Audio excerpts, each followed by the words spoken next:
Tanınmış jurnalist Məhəmməd Əli Qəriblinin qızı Suel də problemin içindən çıxa bilmədiklərinə görə nazirə müraciət edir. Əslində kiçik olan bu qızcığaz böyük bir məsələyə diqqət çəkib. Vəzifə kreslosunda əyləşib problemi həll etməli olanlara ünvanlanan sualı görəsən hansı səlahiyyət sahibi cavablandıracaq? Ümid edək ki, Suelin sualına qurum nümayəndələri özlərində cəsarət tapıb cavablandıracaqlar və məktəblinin çantaya sığmayan yükü də azalacaq. Son illər o qədər lazımsız dərsliklər çap edirlər ki, onları məktəbli çantasına sığışdırmaq mümkün olmur.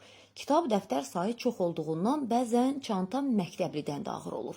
Buna görə də məktəblinin mütləq valideyni ya da özündən böyük qardaş bacısı müşahidə etməli olur. Çünki həmin çantanı tək başına daşımaq aşağı sinif şagirdlərinin imkanı xaricindədir. Elm və Təhsil Nazirliyi bu məsələlərə diqqət yetirməlidir. Bəs yetərincə yetirirmi? Nazir müsahibələrində çantanın ağırlıq probleminin necə aradan qaldırılması ilə bağlı sual yalnız Elm və Təhsil Nazirliyinə ünvanlanmamalıdır deyir.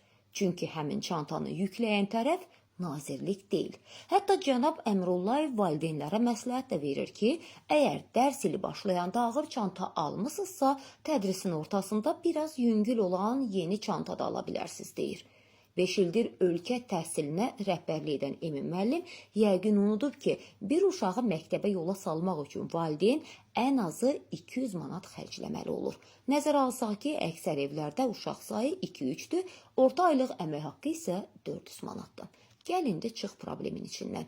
Təbii ki, almaq məsələsində peşəkar olan nazir və əməkdaşları belə bir problem yaşamadıqlarından danışmaq da asan olur. Salam, necəsiz? Mən istəyirəm sizə xəbər demək. Mənim bacımın şunkaçı ağrıdır. Çünki onun şunkaçında çox viruslar var. Onun belə ağrıyor. Əziziniz Emin müəllim deyir ki, dedim təzə şunkalı. Emin müəllim deday bacımıza şunkalar, təzə almışıq da şunkan. Emin